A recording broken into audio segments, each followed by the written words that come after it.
Muy buenos días, hoy hablaremos de botulismo, elaborado a partir del libro de Medicina Interna de Harrison, es una guía elemental para la residencia médica. Botulismo. Introducción. El botulismo es una enfermedad poco frecuente y potencialmente mortal, caracterizada por parálisis de pares craneales y parálisis flácida descendente simétrica. Las formas naturales incluyen el botulismo transmitido por alimentos, el botulismo infantil, el botulismo por herida y la colonización intestinal en el adulto. También existen formas diatrógenas y por inhalación. El diagnóstico clínico temprano es fundamental para iniciar un tratamiento efectivo.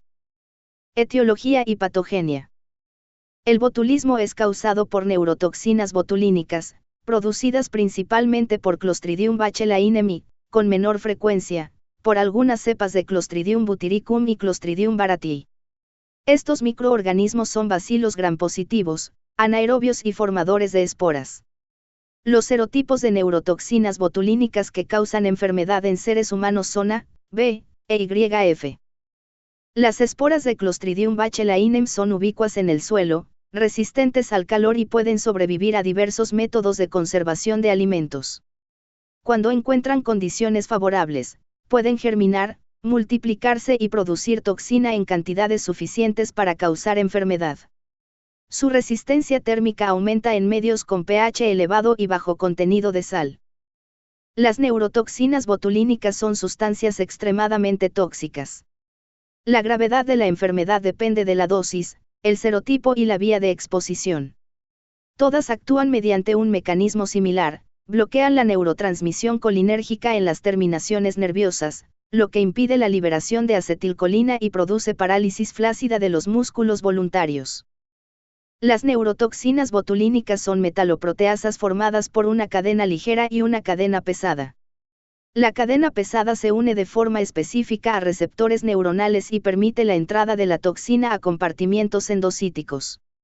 Posteriormente, la cadena ligera pasa al citosol y escinde de proteínas de la familia SNARE, necesarias para la fusión de las vesículas sinápticas que contienen acetilcolina con la membrana neuronal. Los serotipos A y E escinden SNAP25, los serotipos B, D, F y G escinden BAMP, y el serotipo C escinde SNAP25 y sintaxina. La interrupción de las proteínas SNARE bloquea la liberación de acetilcolina en la unión neuro-muscular y causa parálisis flácida descendente. La unión de la toxina a sus blancos es irreversible, por ello, la parálisis puede persistir durante semanas o meses, hasta la regeneración de las terminaciones nerviosas. Formas de botulismo. El botulismo transmitido por alimentos se produce por ingestión de alimentos contaminados con neurotoxinas botulínicas preformada. El botulismo por herida ocurre cuando esporas de especies de Clostridium productoras de neurotoxinas botulínicas contaminan una lesión, germinan, se multiplican y producen toxina. El botulismo infantil aparece cuando especies de Clostridium productoras de neurotoxinas botulínicas colonizan el intestino de lactantes menores o iguales a 1 año. La colonización intestinal en el adulto es un mecanismo similar, pero afecta a personas mayores de 1 año. El botulismo diatrógeno ocurre cuando un paciente tratado con inyecciones de neurotoxinas botulínicas desarrolla manifestaciones sistémicas de botulismo. El botulismo por inhalación se produce tras la exposición a toxina en aerosol. Botulismo transmitido por alimentos. Es una intoxicación causada por la ingestión de alimentos que contienen toxina botulínica preformada. Cada caso constituye una urgencia de salud pública debido al riesgo de brotes. Las esporas de especies de Clostridium productoras de neurotoxinas botulínicas son ubicuas en el suelo y pueden contaminar verduras y otros alimentos. Clostridium botulinum tipo E se encuentra con frecuencia en ambientes y animales acuáticos. La preparación o el almacenamiento inadecuados permiten la germinación y el crecimiento bacteriano, con posterior producción de toxina. Los alimentos enlatados representan un riesgo porque generan un ambiente anaerobio. Para que sean seguros requieren procesamiento adecuado con calor y presión suficientes para inactivar las esporas, además de acidez, salinidad u otros métodos de conservación que limiten el crecimiento bacteriano y la producción de neurotoxinas botulínicas. Los alimentos de baja acidez, como maíz, pimientos, papas y betabeles, tienen mayor riesgo. También pueden causar botulismo los pescados, productos marinos y otros alimentos preparados o conservados de forma inapropiada. Se han implicado especialmente verduras enlatadas en casa, aunque también pueden estar involucrados alimentos comerciales. Botulismo por herida. Ocurre cuando esporas de Clostridium botulinum germinan y crecen en una herida o en tejido necrótico, donde producen toxina botulínica. La toxina ingresa posteriormente a la circulación y causa enfermedad sistémica. Se asocia principalmente al uso de drogas inyectables, especialmente a la inyección subcutánea o intratisular de heroína alquitranada. Esta sustancia puede estar contaminada con esporas de Clostridium botulinum. Los casos no relacionados con drogas se han vinculado con heridas contaminadas, fracturas expuestas, accidentes automovilísticos y lesiones penetrantes por objetos contaminados. Botulismo infantil. Afecta a lactantes menores o iguales a 1 año. Se produce por la ingestión de esporas de especies de Clostridium productoras de neurotoxinas botulínicas, las cuales sobreviven al paso por el estómago, colonizan el intestino, germinan y producen toxina in situ. La susceptibilidad puede estar relacionada con las características de la microbiota intestinal del lactante. Los lactantes pueden continuar eliminando Clostridium botulinum en las heces durante semanas después de la recuperación clínica. Las esporas pueden encontrarse en la miel, el polvo y la tierra. Existe un vínculo epidemiológico entre el consumo de miel y el botulismo infantil, por lo que no debe administrarse miel a menores o iguales a 1 año. Sin embargo, la mayoría de los casos probablemente se relaciona con la ingestión de partículas de polvo que contienen esporas. Botulismo intestinal en el adulto. La colonización intestinal en el adulto es similar al botulismo infantil. Esporas de especies de Clostridium productoras de neurotoxinas botulínicas colonizan el intestino grueso, germinan, crecen y producen toxina in situ. En condiciones normales, el intestino adulto no permite la germinación de las esporas ni la producción de toxina. Esta forma se relaciona casi siempre con alteraciones que modifican la microbiota intestinal o la anatomía digestiva, como anomalías congénitas, cirugía gastrointestinal previa o uso prolongado de antibióticos. Estas condiciones facilitan la colonización intestinal por especies de Clostridium productoras de neurotoxinas botulínicas. Botulismo iatrógeno. Ocurre tras la administración de dosis elevadas de neurotoxinas botulínicas, principalmente para tratar complicaciones musculares de trastornos como parálisis cerebral y distonía espástica. Las dosis pequeñas utilizadas habitualmente con fines dermatológicos para eliminar arrugas suelen ser insuficientes para producir enfermedad sistémica. El riesgo aumenta con el uso de preparaciones muy concentradas o productos no autorizados, especialmente cuando se administran con fines estéticos. Botulismo inhalatorio. Se produce cuando la toxina botulínica en aerosol ingresa al organismo por inhalación. Las neurotoxinas botulínicas pueden emplearse como arma biológica y representan una amenaza grave para la salud y seguridad públicas por su potencial de causar un gran número de víctimas y efectos devastadores. Epidemiología. Botulismo transmitido por alimentos. Es una forma frecuente de botulismo y suele presentarse de manera esporádica, aunque puede originar brotes pequeños o grandes. Todo caso debe considerarse una urgencia de salud pública, ya que puede ser el primer evento identificado de un brote que afecte a otras personas.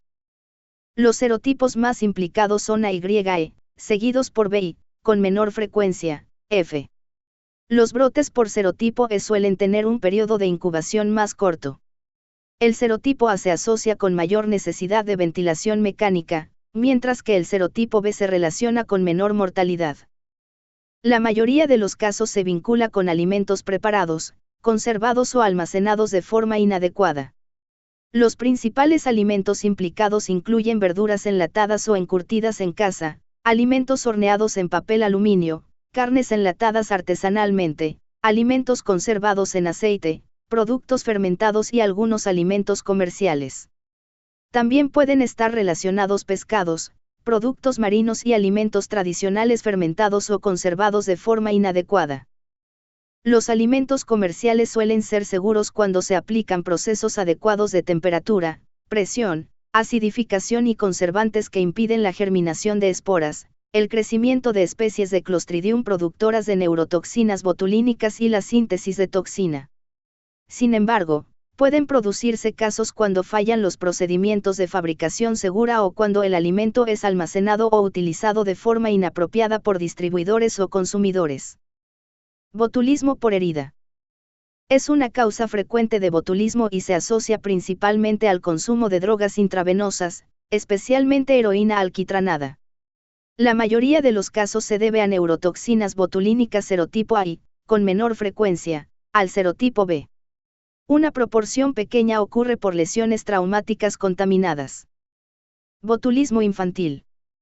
Es la forma más frecuente de botulismo. Los serotipos A y B causan la mayoría de los casos, mientras que los serotipos E y F son infrecuentes. En algunos casos, las cepas de Clostridium botulinum pueden producir más de un serotipo de toxina. Botulismo de otras causas. Los casos de botulismo confirmados por laboratorio que no cumplen criterios de botulismo transmitido por alimentos, infantil o por heridas se clasifican como de causa desconocida o distinta. La mayoría se relaciona con los serotipos A y F. Muchos pueden corresponder a colonización intestinal en el adulto, aunque esta forma no siempre puede confirmarse. Manifestaciones clínicas. El botulismo produce un síndrome caracterizado por parálisis bilateral de pares craneales, seguida de parálisis flácida simétrica descendente, que puede progresar hasta el paro respiratorio. No causa déficit sensitivo, los pacientes permanecen conscientes, alertas y con función intelectual normal, aunque la parálisis de pares craneales puede dar una impresión errónea de alteración del estado de conciencia. El periodo de incubación suele ser de 1 a 2 días, aunque puede variar desde 6 horas hasta más de 7 días. El síndrome clínico es similar en todas las formas de botulismo y edades, aunque su identificación puede ser más difícil en lactantes y niños pequeños. En el embarazo se presenta con las mismas manifestaciones clínicas. La primera manifestación neurológica suele ser la ptosis, que puede ser marcada. El compromiso de los pares craneales 3, 4 y B produce visión borrosa o diplopía por parálisis de los músculos extraoculares. La afectación del séptimo par causa facies plana, juvenil y sin expresión. Son frecuentes la disartria, disfagia y regurgitación oral o nasal de alimentos y líquidos por compromiso faríngeo, incluido el noveno par craneal. Puede existir disfunción autonómica, con anhidrosis, boca seca, dolor faríngeo intenso y eritema que pueden confundirse con faringitis.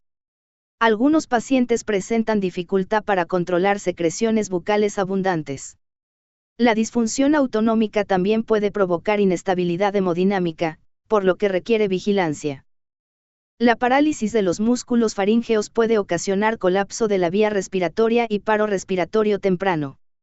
Posteriormente, la disminución de la función diafragmática y de los músculos respiratorios puede causar insuficiencia respiratoria horas o días después. La debilidad progresa de forma descendente y simétrica, comprometiendo cuello, hombros, extremidades superiores y extremidades inferiores, afecta primero los grupos musculares praximals y luego los distals. Las manifestaciones más frecuentes incluyen disfagia, fatiga, visión borrosa, habla farfullante, diplopía, disnea y boca seca. Los signos típicos son ausencia de fiebre, parálisis descendente, estado alerta y orientado, ptosis, debilidad de extremidades, disminución del reflejo palatino, parálisis facial y midriasis. Puede ser necesaria la intubación y ventilación mecánica. En ocasiones raras puede observarse asimetría de la parálisis de pares craneales o debilidad distal. A pesar del sensorio conservado, la ptosis, disartria e inestabilidad de la marcha pueden confundirse con intoxicación por alcohol u otras sustancias. Se han informado parestesias en algunos pacientes, aunque no se explican por el mecanismo conocido de la toxina. Los reflejos tendinosos distals disminuyen de forma simétrica. El estreñimiento por parálisis intestinal se desarrolla en casi todos los pacientes. En el botulismo transmitido por alimentos pueden presentarse náuseas y vómitos antes de los síntomas neurológicos. Evolución clínica, compromiso respiratorio y pronóstico. La principal causa de muerte temprana en pacientes no tratados es la insuficiencia respiratoria, causada por obstrucción de la vía aérea debido a parálisis de los músculos faríngeos y por ventilación insuficiente secundaria a parálisis del diafragma y de los músculos respiratorios accesorios. La facies inexpresiva y la inmovilidad pueden dar una apariencia plácida que oculta la gravedad de la dificultad respiratoria. El compromiso respiratorio puede aparecer de forma temprana, incluso sin debilidad evidente de las extremidades. La mayoría de los pacientes que requieren ventilación mecánica necesita intubación durante los primeros días de hospitalización. Por ello, es fundamental vigilar estrechamente la función respiratoria desde el inicio de la enfermedad. La gravedad es variable y probablemente depende de la dosis de toxina recibida. Algunos pacientes presentan únicamente tosis y parálisis leve de 1 o 2 pares craneales, mientras que otros desarrollan parálisis rápida y extensa de pares craneales, parálisis flácida descendente de la mayoría de los músculos voluntarios e insuficiencia respiratoria que requiere ventilación mecánica. El serotipo A se asocia con progresión más rápida, mayor frecuencia de compromiso respiratorio, mayor necesidad de ventilación mecánica y parálisis más prolongada. El serotipo B suele producir un cuadro más leve y de menor duración. El serotipo F puede causar parálisis rápidamente progresiva e insuficiencia respiratoria, aunque la recuperación suele ser más rápida. Sin embargo, todos los serotipos capaces de causar enfermedad humana pueden producir cuadros graves y deben manejarse con la misma estrategia clínica. La parálisis puede persistir semanas o meses, hasta que se regeneren las terminaciones nerviosas afectadas y se recupere la función muscular voluntaria. Los pacientes graves requieren cuidados intensivos prolongados, con prevención y tratamiento de complicaciones como neumonía asociada a ventilación mecánica, úlceras por presión y trauma psicológico. La recuperación suele ser favorable, aunque puede requerir rehabilitación prolongada. Diagnóstico clínico y confirmación de laboratorio. El diagnóstico clínico rápido es fundamental, ya que la parálisis puede persistir semanas o meses y la antitoxina botulínica solo detiene la progresión de la enfermedad. La confirmación de laboratorio puede tardar al menos 24 horas y debe realizarse en laboratorios especializados de salud pública. Por ello, el tratamiento oportuno depende de reconocer el cuadro clínico sin esperar los resultados confirmatorios. El examen neurológico completo es la clave diagnóstica. Debe sospecharse botulismo ante parálisis bilateral de pares craneales asociada con parálisis flácida descendente en un paciente consciente y orientado. La presencia de 2 o más pacientes con este síndrome sugiere fuertemente un brote, ya que los principales diagnósticos diferenciales no suelen producir agrupación de casos. Los signos que orientan al diagnóstico incluyen tosis, diplopía, disartria, disfagia, debilidad descendente y compromiso respiratorio, con sensorio conservado. La tosis, la disartria y la inestabilidad de la mirada pueden confundirse con intoxicación por alcohol u otras sustancias.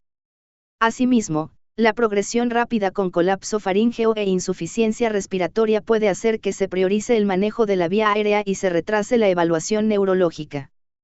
Ante sospecha de botulismo no infantil, debe realizarse comunicación inmediata con las autoridades de salud pública para recibir asesoramiento clínico, enviar las muestras apropiadas al laboratorio especializado y gestionar la antitoxina botulínica equina cuando esté indicada.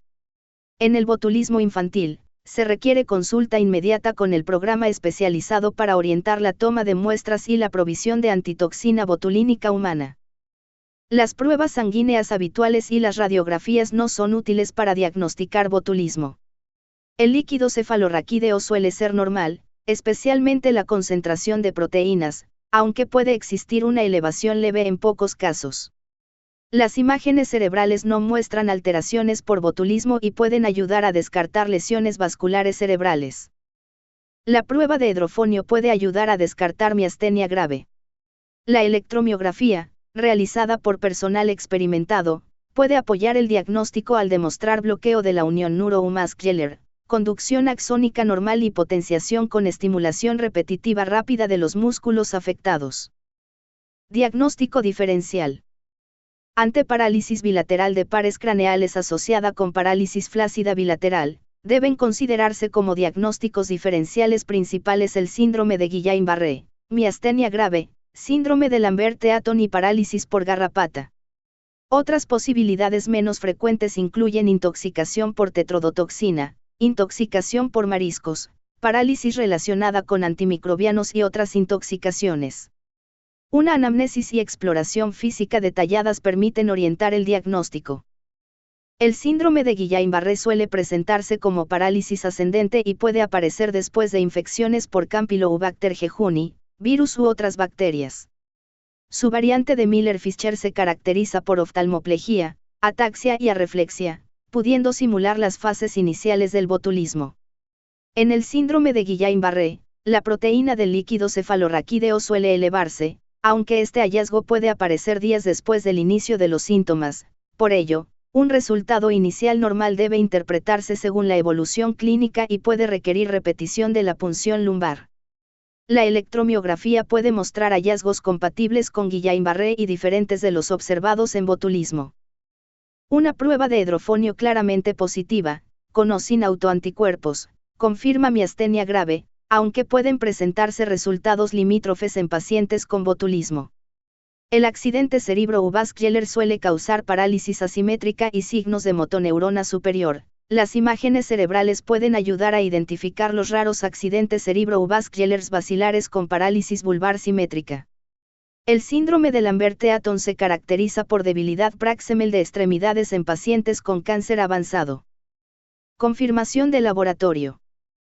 Las pruebas de laboratorio confirman el diagnóstico clínico, identifican el serotipo de neurotoxinas botulínicas y pueden demostrar la presencia de toxina en alimentos sospechosos.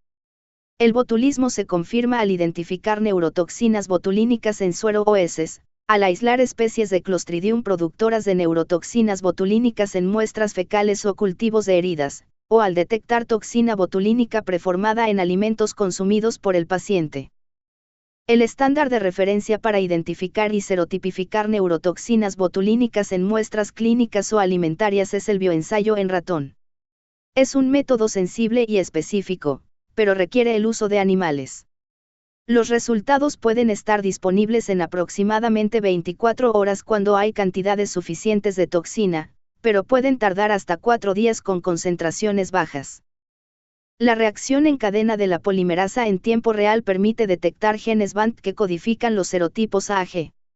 Es útil para identificar especies de Clostridium productoras de neurotoxinas botulínicas en cultivos de muestras clínicas, aunque los resultados positivos requieren confirmación. La espectrometría de masas endo-PPMS es un método sensible y específico que detecta neurotoxinas botulínicas activa en muestras clínicas y alimentos, por lo que constituye una alternativa al bioensayo en ratón. Los inmunoensayos pueden proporcionar resultados rápidos y sensibles, pero detectan antígenos que no siempre corresponden a toxina activa. Los ensayos celulares in vitro también son una alternativa porque detectan actividad biológica de las neurotoxinas botulínicas. Tratamiento. El tratamiento del botulismo se basa en vigilancia estrecha, cuidados de apoyo y administración temprana de antitoxina botulínica. Debido a que la parálisis puede progresar con rapidez, se debe controlar frecuentemente la capacidad vital y, cuando sea necesario, los parámetros hemodinámicos. La ventilación mecánica debe instaurarse de inmediato ante compromiso respiratorio. Los pacientes con parálisis extensa pueden requerir cuidados intensivos prolongados. Deben prevenirse complicaciones de la inmovilización, como neumonía asociada a ventilación mecánica, úlceras por presión y trauma psicológico. Aunque presenten inmovilidad y facies inexpresiva, los pacientes permanecen conscientes, por ello, deben ser informados antes de realizar procedimientos dolorosos y recibir apoyo psicológico desde el inicio, especialmente si están intubados. Con cuidados de apoyo adecuados, la mayoría de los pacientes se recupera. Sin embargo, la antitoxina administrada precozmente reduce de forma importante la extensión y duración de la enfermedad. Antitoxina botulínica. La antitoxina botulínica es el único tratamiento específico. Neutraliza la toxina circulante y evita la progresión de la parálisis, pero no revierte la parálisis ya establecida. Debe administrarse lo antes posible, ya que puede prevenir el compromiso respiratorio, reducir la necesidad de intubación y ventilación mecánica, evitar hospitalización prolongada y disminuir la mortalidad. Su beneficio es mayor cuando se administra durante las primeras 48 horas desde el inicio de los síntomas. En el botulismo no infantil se utiliza antitoxina botulínica equina heptavalente, con anticuerpos contra los serotipos A, B, C, D, E, F y G. Estos anticuerpos han sido modificados para disminuir su antigenicidad y el riesgo de anafilaxia. Las reacciones adversas graves son poco frecuentes. Botulismo infantil. En el botulismo infantil se utiliza antitoxina botulínica humana, denominada Baby BIG. Está autorizada para el tratamiento del botulismo causado por neurotoxinas botulínicas tipos A y B, y reduce de forma importante la gravedad y duración de la enfermedad. Personas expuestas. No existe tratamiento profiláctico para el botulismo. Las personas con posible exposición a toxina botulínica deben ser valoradas clínicamente y vigiladas para detectar síntomas. Si estos aparecen, se debe administrar antitoxina de inmediato. Prevención. No hay vacuna autorizada para prevenir el botulismo. La prevención del botulismo transmitido por alimentos depende principalmente de la preparación y conservación adecuadas de alimentos, especialmente los enlatados o conservados en casa. Estas medidas deben destruir las esporas de especies de Clostridium productoras de neurotoxinas botulínicas o impedir su germinación y crecimiento mediante condiciones como pH bajo o baja actividad de agua. El uso de enlatadoras a presión, utensilios de limpieza apropiados y técnicas seguras de enlatado reduce el riesgo. También se recomienda refrigerar los aceites caseros infusionados con ajo o hierbas y desecharlos si no se utilizan después de 4 días. Las papas horneadas u otros alimentos envueltos en papel aluminio deben mantenerse a más de 60 grados centígrados hasta su consumo, las sobras deben refrigerarse. Los alimentos enlatados o encurtidos deben refrigerarse después de abrirse. Los alimentos enlatados en casa, especialmente los de baja acidez, deben hervirse antes de consumirlos. Prevención del botulismo por herida. El botulismo por herida afecta principalmente a personas que se inyectan drogas, en especial heroína alquitranada. Las prácticas seguras de inyección ayudan a prevenir botulismo por herida y otras infecciones, incluidas las causadas por VIH y virus de hepatitis C. La educación sobre prevención de infecciones es fundamental en estas personas. También es importante mantener limpias las heridas traumáticas. Prevención del botulismo infantil. Los factores de riesgo del botulismo infantil no se comprenden por completo. Las posibles fuentes de esporas incluyen alimentos y polvo, aunque en la mayoría de los casos no se identifica la fuente. La miel es el único alimento relacionado epidemiológicamente con esporas de especies de Clostridium productoras de neurotoxinas botulínicas, por ello, no debe administrarse a lactantes menores o iguales a 1 año. Muchas gracias, para más contenido suscríbete.